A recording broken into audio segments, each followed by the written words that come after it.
देखिए, केजरीवाल साहब पर आरोप है शराब माफिया से रिश्वत लेने का। शराब माफिया से रिश्वत लेने का आरोप क्यों है? आरोप इसलिए है क्योंकि दिल्ली में कोरोना काल के अंदर एक्साइज पॉलिसी लेकर आए थे मनीष सिसोदिया। यह बात है वर्ष 2022 के मध्य की, जिस समय आबकारी नीति लाकर, आबकारी नीति क्या होती है पहले यह समझ लीजिए। हर राज्य जिसमें शराब बिकती है वहां शराब बेचने के लिए सरकार कुछ नियम कानून बनाती है। क्यों? क्योंकि शराब को खुलेआम नहीं बेचा जा सकता, तो ये प्रावधान रखे जाते हैं। शराब को बेचते समय सरकार की मंशा ये होती है कि हम शराब इसलिए बिकवा रहे हैं ताकि जो एडिक्ट लोग हैं वो अपने शरीर को नुकसान ना पहुंचा लें, और जब वो कोई इतना जबरदस्ती मरा ही जा रहा है तो उसको हम शराब उपलब्ध कराएं, तो उपलब्ध कराकर उससे हम राजस्व अर्जित कर लें। अब देश में जितने भी राज्य और यूनियन टेरिटरीज हैं उनके राजस्व का बहुत बड़ा स्रोत अब एक्साइज है। चाहे आप किसी भी राज्य को उठाकर देख लीजिए, राजस्थान, उत्तर प्रदेश, दिल्ली, कहीं भी उठाकर देख लीजिए, यहां पर दारू के ऊपर लगा हुआ टैक्स सबसे बड़ी कमाई माना जाता है, एक्साइज टैक्स के नाम से, जैसे आप जानते हैं। तो दिल्ली में कोरोना काल के बाद आपको मालूम है कि कोरोना का एक लंबा प्रभाव रहा। कोरोना के अंदर हालांकि जिसने सबसे ज्यादा सेल की थी वो शराब ही थी, लेकिन फिर भी बहुत सारे लाइसेंस धारक जो शराब बेचने के लिए, अच्छा हाँ ये भी समझ लीजिए, शराब बेचना हर किसी को परमिट नहीं होता, पहले सरकार से उसकी परमिशन लेनी पड़ती है, जिसे आप लाइसेंस कहते हैं। सरकार उस लाइसेंस की एवज में पहले कुछ पैसे आपसे रखवाती है गारंटी के रूप में कि ये पैसे आप हमें जमा कराओगे तभी जाकर आपको शराब बेचने की परमिशन दी जाएगी।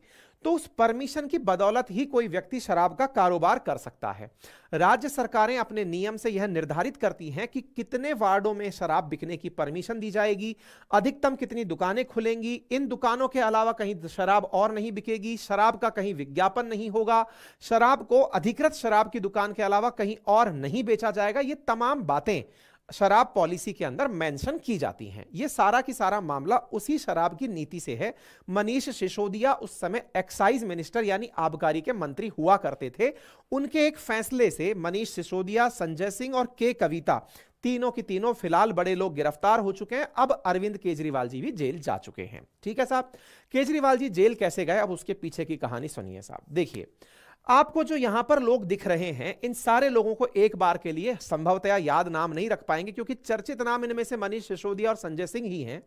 लेकिन अगर आप यहां पर कुछ नामों को देखें, जिनमें से एक व्यक्ति का नाम दिखाई दे रहा है विजय नायर, समीर महेंद्रू, अमित अरोड़ा, राघव मांगुटा, पी शरत रेड्डी, नाम से अगर पहचाने तो कुछ लोग आपको साउथ इंडियन यहां पर देखने लगेंगे। अभिषेक बोनपल्ली, बुच्ची बाबू गोरांटला, बिनाय बाबू, गौतम मल्होत्रा, राजेश जोशी। अगर आप यहां पर नोटिस करें तो यहां पर कुछ लोग आपको साउथ के लोग दिखाई देने लगेंगे, दक्षिण भारत के लोग दिखाई देने लगेंगे। अब आपके दिमाग में एक बड़ा प्रश्न बनने लगेगा, दक्षिण भारत के लोगों का दिल्ली में क्या कनेक्शन है? अब उसे थोड़ा सा समझते हैं। देखिए, दिल्ली के अंदर केजरीवाल साहब के नेतृत्व में जो मनीष सिसोदिया जी काम कर रहे थे वो एक पॉलिसी लेकर आए। 17 नवंबर 2021 में दिल्ली सरकार ने राज्य के अंदर नई शराब नीति लागू करी, जिसमें शहर को यानी पूरी दिल्ली को 32 जोन में बांट दिया गया। हर जोन में ज्यादा से ज्यादा 27 दुकानें खुलनी थी। इस प्रकार से कुल मिलाकर 849 दुकानें खुलना निर्धारित हुआ। दिल्ली की जो नई सरकारी नीति बनाई गई, इसमें दुकानों को सभी को प्राइवेट कर दिया गया। इससे पहले क्या होता था कि दिल्ली की शराब की दुकानों में 60% दुकानें सरकारी होती थी यानी सरकार चलाती थी और 40% दुकानें प्राइवेट होती थी। अब जब नई पॉलिसी को लागू कर दिया गया तो इसकी वजह से 100% दुकानें दिल्ली में प्राइवेट हो गई और सरकार ने इसके पीछे तर्क दिया कि इसकी वजह से हमें 3500 करोड़ रुपए का अतिरिक्त राजस्व प्राप्त होगा। सरकार दुकान ना चला के प्राइवेट लोगों से कह रही है कि वो चला लें और इससे हमें राजस्व की प्राप्ति होगी। सरकार ने लाइसेंस की फीस भी कई गुना तक बढ़ा दी। जिस L1, यहां पर दो प्रकार की दुकानें चलती हैं, L1 और L7। एक है होलसेल में दुकान बेचने वाला और एक है रिटेल में दुकान बेचने वाला, सामान बेचने वाला। तो L1 की लाइसेंस फीस पहले ठेकेदारों को जहां 25 लाख रुपए देनी पड़ती थी, नई शराब नीति लागू होने के बाद उसे 5 करोड़ रुपए कर दिया गया। और इसी तरह अन्य कैटेगरी के अंदर भी लाइसेंस की फीस में काफी ज्यादा बढ़ोतरी कर दी गई। अब इसको थोड़ा आसान भाषा में समझिए। शराब दो प्रकार से बिकती है। कैसे? एक आम व्यक्ति गया जाकर के शराब की दुकान से शराब ले आया, लेकिन कुछ आपने बड़े बड़े मॉल टाइप से खुले देखे होंगे, कुछ बड़े बड़े बल्क में डील करने वाले लोग होते हैं, उन्हें हम लोग होलसेल कहते हैं, यानी कि एक बार में इकट्ठा माल ले जाओ, एक बोतल नहीं ले जाओगे। तो यहां पर दो प्रकार के डिस्ट्रीब्यूटर बनाए गए, एक L1 वाले और एक L7 वाले। एक वो थे जो रिटेल में बेचते थे, एक वो थे जो डिस्ट्रीब्यूटर थे। डिस्ट्रीब्यूटर्स यानी बल्क में जो सामान बेचेगा, पहले तक बल्क में सामान बेचने का लाइसेंस 10 लाख रुपए में मिल जाता था।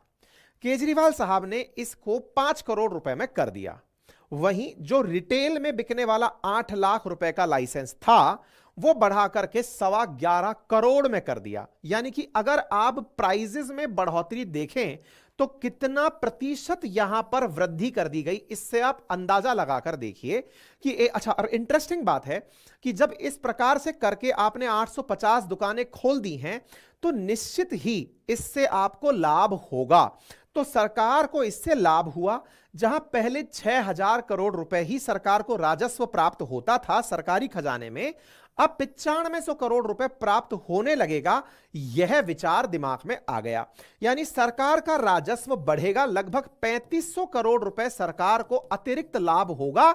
यह बात आप इस पूरे की पूरे स्केच से समझ सकते हैं। चलिए, यदि यहां तक बात समझ में आ गई तो आपके दिमाग में एक बहुत जेन्युइन सा प्रश्न बनने लगेगा, तो फिर इसमें गलत क्या है? अगर यहां पर सरकार का रेवेन्यू बढ़ रहा है तो फिर इसमें गलती क्या है? अब गलती क्या है उसे ही आपको समझना है। यहां जो आपको दिख रहा है उसमें ही सारा की सारा लोचा है। कैसे हुआ ये कि ये जब नवंबर 2021 में पॉलिसी आई, 2022 में दिल्ली के मुख्य सचिव ने दिल्ली के राज्यपाल से शिकायत की कि सर, मुझे पॉलिसी के अंदर कुछ गड़बड़ लग रही है। मुख्य सचिव यानी आईएएस में सबसे ऊंची पोस्ट का व्यक्ति, वो किसके पास गया? उपराज्यपाल के पास। क्यों उपराज्यपाल के पास? क्योंकि दिल्ली के अंदर, क्योंकि केंद्र शासित प्रदेश है, तो यहां पर सरकार, केंद्र सरकार उपराज्यपाल के माध्यम से कंट्रोल करती है। वो उपराज्यपाल के पास गए और कहने लगे, सर मामले में कुछ गड़बड़ है। बोले गड़बड़ क्यों है? बोले सर गड़बड़ ये है, जो मुझे लग रहा है कि आपने 10 लाख और 8 लाख वाले जो छोटे मोटे लोग थे, जो शराब बेचने वाले लोग थे, उनको एक ही बार में समाप्त कर दिया। समाप्त कर दिया से मतलब, जहां एक आम आदमी भी, छोटा व्यापारी भी दारू की दुकान खरीद सकता था, अब आपने इतना महंगा कर दिया उस दुकान को कि यह आम आदमी की बस की बात ही नहीं बची। अब जब यह आम आदमी के बस की बात नहीं बची, तो निश्चित ही इसमें कोई बड़ा व्यापारी आकर के ही भाग लेगा, क्योंकि अगर 11 करोड़ की एक दुकान हो जाएगी तो यह तो बहुत सारे लोगों के रीच से ही बाहर हो गई। तो बोले एक तरीके से पहला पॉइंट तो यह हुआ कि इन्होंने छोटे व्यापारियों को खत्म करने के लिए यह प्रयास किया। चलो खैर कोई बात नहीं, अल्टीमेटली इससे राजस्व की वृद्धि हो रही है, तो इसमें कोई गुनाह होना नहीं चाहिए। पर बोले सर इसमें गुनाह है। बोले गुनाह क्या है? बोले सरकार ने लाइसेंस फीस बढ़ाकर यह तो कर दिया, दिखा दिया टेबल पर कि इतना लाभ होगा, लेकिन सरकार ने एक्साइज ड्यूटी घटा दी। बोले मतलब दुकान वाला क्या वाकई में इतना पैसा कमा पाएगा? तो इसका जवाब छिपा था शराब की कीमतों में। क्या था? जरा इधर देखो। अब भाई आपने 11 करोड़ की दुकान कर दी, तो इसका मतलब यह हुआ कि दुकानदार भी 11 करोड़ रुपए कमा लेता होगा। भाई कमाएगा तभी तो देगा, तो इसका मतलब कमाएगा कैसे हुआ? अब वो उधर चलिए आप। तो मान लो पहले शराब की एक बोतल 530 रुपए की हुआ करती थी। 530 रुपए की जब बोतल हुआ करती थी पुरानी शराब नीति में, तो व्यापारी को उसमें मात्र 33 रुपए का मुनाफा हुआ करता था और सरकार को 329 रुपए टैक्स प्राप्त होता था। शराब की दुकान पे से अगर आपने शराब खरीदी है तो लगभग 60% सरकार का मुनाफा होता था। वहीं नई शराब नीति जब आई तो सरकार ने यहां पर खेला कर दिया। क्या कर दिया? सरकार ने कहा कि उससे ठेकेदार से कि ठेकेदार अब यह मुनाफा तेरा ही हो गया, हमने तो आपसे एक ही बार में दुकान में पैसा ले लिया, अब यह आपकी मर्जी है कि आप इस मुनाफे को कितना रखना चाहते हो। 363 रुपए दुकानदार को मुनाफा दे दिया गया। सरकार ने कहा कि मैं मात्र 3.78 रुपए ही एक्साइज की ड्यूटी वसूलूंगी, बाकी तुम ऐश करो, हमें कोई मतलब नहीं है। अच्छा, प्रथम दृश्यता ये बहुत अच्छा प्लान दिखाई देता है। क्यों दिखाई देता है? सरकार ने हेडेक दूर करके बहुत अच्छे से दुकानें पहले ही बेच दी, अब वो दुकानदार समझे और उसका मामला समझे, वो यहां पर बेनिफिट देकर चला गया। पर सरकार को तो लाइसेंस फीस मिलनी थी, लाइसेंस फीस मिल गई। लेकिन अब चूंकि ये काम हुआ तो यहां पर बहुत सारे लूपहोल्स आने लगे। क्या लूपहोल्स आने लगे? चूंकि छोटे कारोबारी इसमें इन्वॉल्व नहीं हो सकते थे, तो एक बड़े कारोबारियों का ग्रुप आने लगा और उस बड़े कारोबारी का नाम था साउथ ग्रुप। अब यहां पर जो एक ग्रुप एंट्री किया वो था साउथ ग्रुप। दक्षिण भारत के नाम पर एक ग्रुप रजिस्टर्ड था दिल्ली के अंदर, जिसने बड़ी संख्या में यहां दुकानें उठाने का निर्णय किया कि अब यह मामला सारा अपन संभाल लेंगे। अब चूंकि सरकार ने कह दिया है पैसा अधिकतम आप ही को कमाना है, तो इन लोगों ने दुकानों की सब लेटिंग कर दी, यानी कि ब्रांचेस खोलना, विज्ञापन करना, शराब को बहुत आसानी से गली मोहल्लों में उपलब्ध कराना। जहां पहले वार्ड में 2 दुकानें खोली जा सकती थी तो उन्होंने ब्रांचेस और डाल दी। बोले हम तो इतना पैसा देकर आए हैं तो हम तो भरपूर लाभ कमाएंगे, हम अपनी तरफ से फ्री हैं। बोले साहब इसमें भी चलो कोई बात नहीं, इसमें घोटाला कहां छिपा है, हमको तो यह समझ नहीं आ रहा है। सरकार का तो अल्टीमेटली फायदा ही हुआ है ना, घोटाले की कहानी क्या है? तो अब घोटाले की कहानी क्या है उसको समझते हैं। देखिए, अगर आप इस न्यूज को ध्यान से देखें तो नवंबर 2021 में लाई गई पॉलिसी को जुलाई 2022 में वापस ले लिया गया। मतलब सरकार ने कहा कि हम इस पॉलिसी के आधार पर काम नहीं करेंगे। विचार कीजिए, नवंबर 21 में आप पॉलिसी लाए हो और जुलाई 22 में आप पॉलिसी को हटा ले रहे हो। तो यहां पर 2 प्रकार की बड़ी घटनाएं हुई।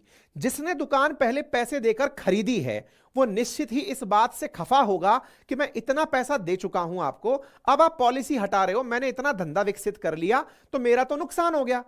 अब लेकिन इस पर सवाल उठने शुरू हुए कि सरकार ने यह सारा काम क्यों किया।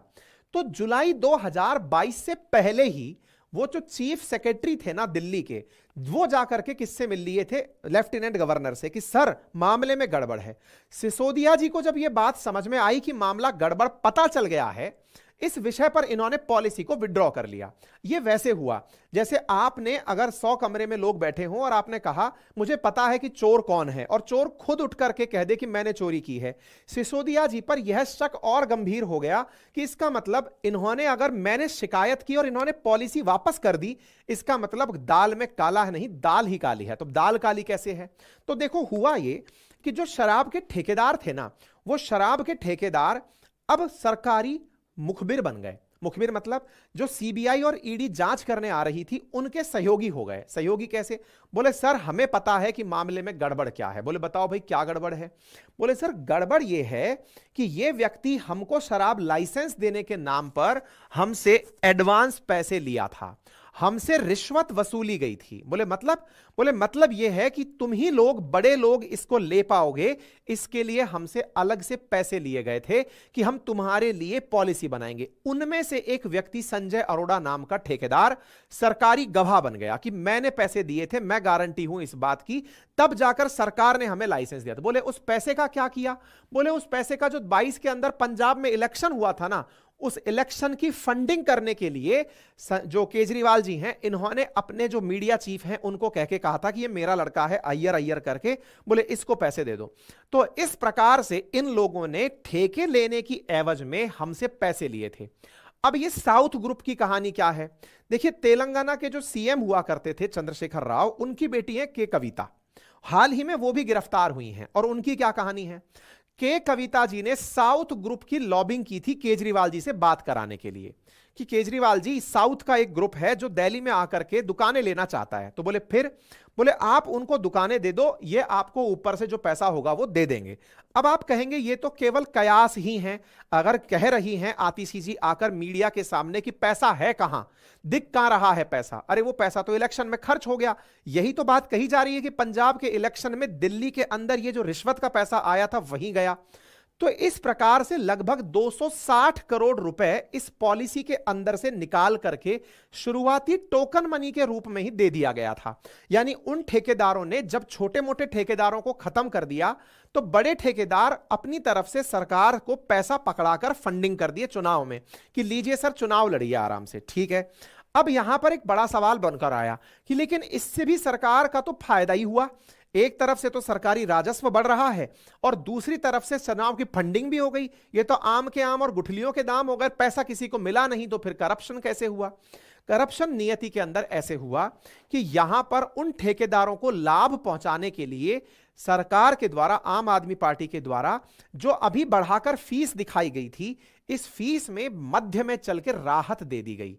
यानी पहले तो छोटे कारोबारियों को खत्म किया गया, बड़े कारोबारियों को धंधे में लाया गया, बड़े कारोबारियों को धंधे में लाने की रिश्वत ली गई, ऐसा ईडी का आरोप है। रिश्वत लेकर के और उन्हें सरकारी तरह से बेनिफिट दिया गया। कैसे? उनसे बाद में यह कहा गया कि आप कोरोना के कारण चूंकि सेल्स कर नहीं पाए हो, कोई बात नहीं, थोड़ा कम पैसा हमें दे दो। यानी एक प्रकार से सरकार को जो वाकई में पैसा मिलने वाला था 9500 करोड़, वो मिला नहीं। वो पेपर्स में ही दिखाया गया कि इतना पैसा मिलेगा, वो मिला इसलिए नहीं क्योंकि सरकार बीच में उनसे कहने लगी कोई बात नहीं, आपने ऑलरेडी बहुत महंगी दुकानें उठा ली हैं, इनको चलने दो। कुल जमा बात यह है कि सरकारी खाते में जो पैसा वाकई में आना चाहिए था, जो सपने वाकई में दिखाए गए थे, वो पैसा भी नहीं आया। नंबर दूसरा, इस काम को करने की एवज में जिन लोगों ने रिश्वत दी थी, वो रिश्वत देने वाले लोग सरकारी गवाह बन गए। सरकारी गवाहों को पकड़ के ईडी ने जब तार से तार जोड़ने शुरू किए तो इन तारों में कई लोगों के नाम जुड़ते चले गए, क्योंकि भाई जिसका पैसा चला गया, बीच में पॉलिसी खत्म हो गई, वो रिश्वत भी दे चुका है, वो दुकान भी दे चुका है, उसका तो वो बीच में अटक गया। इसलिए जो लोग ठेकेदार बने हुए थे, उन्हें जो ये भयंकर घाटा हुआ, इस घाटे के चलते वो जाकर के सरकारी गवाह बन गए और उन्होंने सारे तार जोड़ दिए कि फलाने व्यक्ति से मैं तब मिला था, उस कैमरे में देख लो, उस व्यक्ति से मैं तब मिला था, उससे पूछ लो। ये सारे के सारे लोगों से पूछताछ करते करते तार जुड़ते जुड़ते पहुंच गए तेलंगाना। तेलंगाना के अंदर चंद्रशेखर राव की जो बेटी के कविता हैं, उनको ईडी लेकर आ गई कि मैडम आप बताओ किससे बात हुई थी? बोले केजरीवाल जी से बात हुई थी। बोले केजरीवाल जी से क्या बात हुई थी? बोले 100 करोड़ की बात हुई थी। तो ये सब बातें ईडी जोड़ करके पूरी वो बना लिया, सीक्वेंस बना लिया कि देखो यहां से पैसा घूम करके राउंड में आया है। अब ये राउंड में आया पैसा हाई कोर्ट के सामने रख दिया कि सर देखो ये रही सारी कहानी। केजरीवाल जी कह रहे हैं कि वो ईडी के सामने नहीं जाएंगे, उनको गिरफ्तारी से राहत दी जाए। बोले सर आप ही बता दो ये रहा पैसा, पैसा कहां है? अच्छा, अब आम आदमी पार्टी का कहना यह है कि पैसा है कहां? ऑब्वियस ही बात है, आपसे यही तो कहा जा रहा है कि रिश्वत ली है तो रिश्वत का पैसा दिखाओ। वो पैसा दिखा इसलिए नहीं सकती सरकार क्योंकि वो तो चुनाव में खर्च हो गया। जो पंजाब के इलेक्शन हुए, उन इलेक्शंस में जो खर्चा हुआ वो यहां से निकल कर गया था। तो उधर से अगर टेक्निकल पॉइंट पर चला जाए तो पॉइंट तो केजरीवाल जी का भी सही है, पैसा है कहां, किसको दिख रहा है पैसा। लेकिन पैसा देने वाला अभी पता चल गया है। पैसा देने वाला अपनी सारी रसीद दे रहा है कि ये देखो पैसा मैंने ऐसे प्रोड्यूस किया था, ऐसे दिया था। जांच एजेंसीज अपने इन्हीं सारे तारों को जोड़कर उन तक पहुंची हुई हैं। इसके चलते हुए केजरीवाल जी गिरफ्तारी तक पहुंचे हैं। अब यहां पर एक बड़ा जो पॉइंट निकल कर आता है, ये सारी की सारी बातें जो मैंने बताई हैं, ये सारी मैंने लिखित में दे दी हैं, कैसे कैसे किसको मुनाफा हुआ, क्या हुआ, पंजाब के इलेक्शंस को इसके माध्यम से इन्फ्लुएंस कराया गया है ना। साथ में इन लोगों का पूरा की मतलब पूरा साउथ ग्रुप ने कार्टेल बना करके ये के कविताएं जिनको गिरफ्तार करके लाया गया है, ईडी ने इनको गिरफ्तार किया इस एक्साइज पॉलिसी के अंतर्गत। और यहां पर ये आकर के मतलब 100 करोड़ रुपए का पूरा की पूरा मामला पहले निकल के आया कि इन्होंने पैसा लिया है। साउथ ग्रुप की सारी कहानी मैं आप लोगों को ऑलमोस्ट बता चुका हूं। ईडी की गिरफ्तारी ने, ईडी ने जब के कविता को गिरफ्तार किया, अच्छा कविता खुद जाकर के भी वो मांगी राहत हाई कोर्ट से, तो हाई कोर्ट ने इनकार कर दिया कि नहीं मैडम नहीं दे सकते, मामला ही ऐसा है। क्योंकि समझिए जो गवाह बैठे हुए हैं ना, जो कह रहे हैं कि मैंने पैसा दिया है, वो गवाह डट के बैठे हुए हैं कि साहब हमने दिया है तो दिया है। अब दिया है तो गवाह के चलते वो सब अंदर, भाई क्राइम के अंदर जो क्राइम करने वाला व्यक्ति वो खुद कह रहा है कि मैंने इसको पैसे दिए हैं। अब बोलो वो खुद का इतना बड़ा करोड़ों का कारोबार दुकान दांव पे लगा के बैठा हुआ है। इसके चलते फिर दिल्ली के एक नेता गिरफ्तार होने शुरू हुए। संजय सिंह के बारे में भी यही निकल करके आया कि दिनेश अरोड़ा जो शराब का कारोबारी है ना, ये शुरुआत में संजय सिंह से ही मिला था, जिसने उनकी मनोज सिसोदिया से मुलाकात कराई और उन्होंने दोनों ने मिलकर कहा कि पंजाब के इलेक्शन में फंडिंग करो तब जाकर बात बनेगी। तो यहां से फंडिंग हुई और इस प्रकार से पूरा की पूरा खेला सामने निकलकर आ गया। मतलब यहां पर आप देखें, कोरोना काल में नुकसान की भरपाई के नाम पर 144 करोड़ रुपए की लाइसेंस फीस माफ कर दी गई। तो जो फीस माफ की गई वो तो सरकारी कोटे से गई और उसका लाभ चुनाव में पहुंचा दिया गया। यह खेल निकल करके आपके सामने आया। सोशल मीडिया बैनर होर्डिंग के जरिए शराबों को बढ़ावा दे दिया गया। ये सब चीजें होने शुरू हो गई। तो उम्मीद है आपको पूरी तरह से यहां तक का मामला समझ में आ गया होगा केजरीवाल जी किस आरोप के तहत अंदर गए हैं। अब बड़ा सवाल यह बनता है कि क्या केजरीवाल जी को राहत मिल सकती है। देखिए, चूंकि यह बात प्रूव करना अब यहां पर बड़ा इंपॉर्टेंट है जांच एजेंसीज के लिए कि वो इस बात को सिद्ध कर पाए कि इन्होंने पैसा लिया था, इन्होंने ही लिया था और इनके माध्यम से ही सारा काम हुआ था। अगर ये बात प्रूव हो जाती है तब तो उन्हें कोई बचा नहीं सकता है ना। लेकिन ये बात सिद्ध करना जांच एजेंसियों के लिए भी बड़ा टिपिकल होगा, क्योंकि ये लोग डायरेक्ट तो मिलते नहीं हैं, वीडियो कॉल के थ्रू मिले हैं तो सारी डिटेल्स वगैरह निकलती रहेंगी। अब जांच एजेंसी ने क्या क्या जांच की है वो अलग बात है। अब अगला दूसरा पार्ट इस न्यूज का सेकंड पार्ट है, और वो क्या है कि क्या दिल्ली में राष्ट्रपति शासन लग सकता है। अब ये राष्ट्रपति शासन की क्या कहानी है ऐसे समझिए। तो देखिए, पहली बार देश में ऐसा हुआ है कि कोई सीएम पद पर रह रहा है और उन्हें गिरफ्तार कर लिया गया है। सीआरपीसी में यह लिखा गया है कि एक धारा 135 के क्लॉज ए के अंदर यदि कोई पीएम, मंत्री, लोकसभा राज्यसभा का सांसद, सीएम, विधानसभा का परिषद का अध्यक्ष, यदि सिविल मामलों में अगर इनको गिरफ्तार करने की नौबत आए तो गिरफ्तार करने की आवश्यकता नहीं है। जैसे संपत्ति का मामला हो, कर्जे का मामला हो, वाद विवाद का मामला हो, इनको राहत है कि इनको गिरफ्तार नहीं किया जाएगा। लेकिन क्रिमिनल केस हो तो क्रिमिनल केस के अंदर जनप्रतिनिधि की गिरफ्तारी संभव है, और शराब का घोटाला क्रिमिनल केस के अंतर्गत दर्ज किया गया है। तो सीएम केजरीवाल को कानूनी रूप से गिरफ्तार किया गया है, अकॉर्डिंग टू सीआरपीसी गिरफ्तार किया गया है, ठीक है ना। तो ईडी ने जो थोड़े दिन पहले हेमंत सोरेन को गिरफ्तार किया था, आपको याद होगा हमने उस पर भी सेशन किया हुआ है, तो वो सारी उसी तरह से इनको भी गिरफ्तार किया गया। अब अगला सवाल बनता है कि क्या इनकी गिरफ्तारी के बाद ये अपने सीएम का पद छोड़ेंगे। तो देखिए, टेक्निकल एस्पेक्ट पर अगर बात करें तो सीएम का काम है जनता के लिए फैसले लेना, जनता के काम को करना। अब जब जनता का काम करने वाला व्यक्ति ही जेल में चला गया है तो इसका मतलब यह निकला कि जेल में जाने के बाद में संवैधानिक जो कार्य हैं दिल्ली के जनता के वो हो नहीं पाएंगे। 356 यानी आर्टिकल 356 जो राष्ट्रपति शासन के लिए है, उसमें संवैधानिक रूप से उपलब्ध गतिविधियों के ना होने पर राष्ट्रपति शासन की अनुशंसा की जाती है। तो हो सकता है दिल्ली के अंदर राष्ट्रपति शासन के लिए केंद्र सरकार, या फिर यह कहिए कि उपराज्यपाल केंद्र सरकार को या राष्ट्रपति को लिख कर दें कि यहां राष्ट्रपति शासन लगा दिया जाए। अब बड़ा सवाल यह बनता है, आतिशी जी का कहना है, यानी कि आम आदमी पार्टी जी का कहना है कि साहब हम तो जेल से भी सत्ता चला लेंगे। तो क्या जेल से सत्ता चलाने का कोई प्रोविजन है? तो देखिए, लोक प्रतिनिधि अधिनियम 1951 में कहा गया है कि जेल जाने पर किसी जनप्रतिनिधि, मुख्यमंत्री और मंत्री को इस्तीफा अगर देना पड़े तो उसकी वजह से, मतलब टेक्निकली वो जेल जाए तो कामकाज में बाधा नहीं पड़नी चाहिए। अब जेल में क्या है, दिल्ली की जो जेल है ना वो दिल्ली सरकार के अंडर में आती है, केंद्र सरकार के अंडर में नहीं आती है।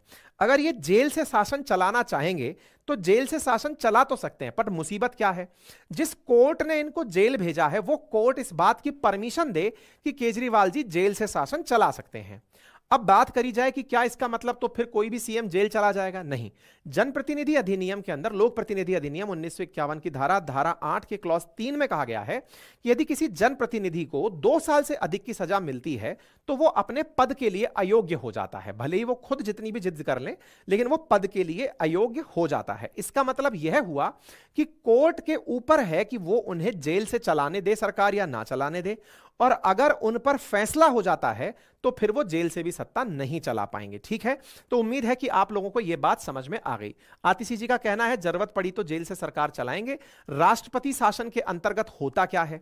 राष्ट्रपति शासन के अंतर्गत यह होता है कि जो राज्य की मशीनरी है वो साइड में हो जाती है। उपराज्यपाल, मुख्य सचिव यानी केंद्र की तरफ से भेजे गए जो प्रतिनिधि हैं वही उस जगह पर अपना शासन चलाते हैं। चीजें यथावत चलती रहती हैं, लेकिन लोकतांत्रिक रूप से चुनी हुई जो व्यवस्था है वो किनारे हो जाती है और राष्ट्रपति अपने माध्यम से सरकार पर कंट्रोल स्थापित करते हैं। अब यह केजरीवाल जी के ऊपर है कि वो इस विषय पर अपनी तरफ से इस्तीफा देते हैं अथवा नहीं देते हैं। अब इस न्यूज का तीसरा पार्ट, विश्व मीडिया ने इस विषय पर क्या कहा। तो देखिए, द गार्जियन लिखता है कि इंडिया अपोजिशन क्लेम कॉन्स्पिरेसी, यानी अपोजिशन इसे कॉन्स्पिरेसी कह रहा है दिल्ली के सीएम की गिरफ्तारी को। गार्जियन ने इस तरह से लिखा है। रॉयटर्स लिखता है Delhi chief minister Kejriwal arrested in liquor graft case. India arrested Delhi chief minister as crackdown on opposition spreads. Washington Times इसे इस प्रकार से लिखता है कि अपोजिशन को दबाने के लिए इन्हें गिरफ्तार कर लिया गया है। अल जजीरा लिखता है कि Indian opposition leader Arvind Kejriwal arrested over corruption claim. उन पर करप्शन के चार्जेस हैं इसलिए उन्हें अरेस्ट किया गया है। फाइनेंशियल टाइम्स अमेरिका की तरफ से लिखा गया, senior Indian opposition political arrested ahead of general election. आम चुनाव से पहले अपोजिशन के एक नेता को गिरफ्तार कर लिया गया है। इसका मतलब अगर विश्व की तरफ से देखा जाए तो विश्व इसे कैसे देखने जा रहा है? विश्व देखने जा रहा है कि आम चुनाव से पहले एक नेता की गिरफ्तारी, आम चुनाव से पहले अपोजिशन को दबाने की तैयारी। इसका मतलब यह हुआ कि आने वाले चुनावों में विश्व मीडिया चुनावों में केंद्र सरकार के इस फैसले को लोकतंत्र की बहाली में बाधा मानेगी, यह पहले से ही तय है। अगर चुनाव होते भी हैं तो ऐसी स्थिति में चुनावों में केजरीवाल जी की गिरफ्तारी लोकतंत्र के लिए विश्व रूप से, वैश्विक रूप से सही नहीं मानी जाएगी। यह पहले ही इन हेडलाइन से समझ में आ जाना चाहिए। ठीक है, अब India opposition says Modi rival arrest week before polls, और बोले पहले ही कह दिया गया था कि इन्हें तो गिरफ्तार किया जाएगा और इसी के चलते हुए इन्हें गिरफ्तार किया गया है। ठीक है, दुनिया भर के न्यूज़पेपर्स ने इसी तरह से इस बात को मेंशन किया है। केजरीवाल साहब फिलहाल जेल में हैं और जेल में अभी इनके ऊपर सुनवाई होना बाकी है। जैसे ही कोई अपडेट आता है मैं आपको दूंगा। फिलहाल आप में से 40,000 लोग उपस्थित हैं, लेकिन वीडियो पर हमारे लाइक 833 हैं। गुजारिश है जिन्होंने चैनल सब्सक्राइब किया हुआ है लाइक का बटन दबा दें। जिन्होंने चैनल सब्सक्राइब नहीं किया हुआ है 0.19 सेकंड लगता है चैनल को सब्सक्राइब करने में। सब्सक्राइब का बटन दबा दें, बेल आइकन दबा दें। भविष्य में जैसे ही कोई अपडेट आता है आप तक स्वतः ही पहुंच जाएगा अलार्म के रूप में। ठीक है, सब्सक्राइब अभी तक हमारे लगभग 41.6% लिसनर्स ऐसे हैं जिन्होंने चैनल सब्सक्राइब नहीं किया हुआ है। गुजारिश है कि चैनल को सब्सक्राइब कर लें।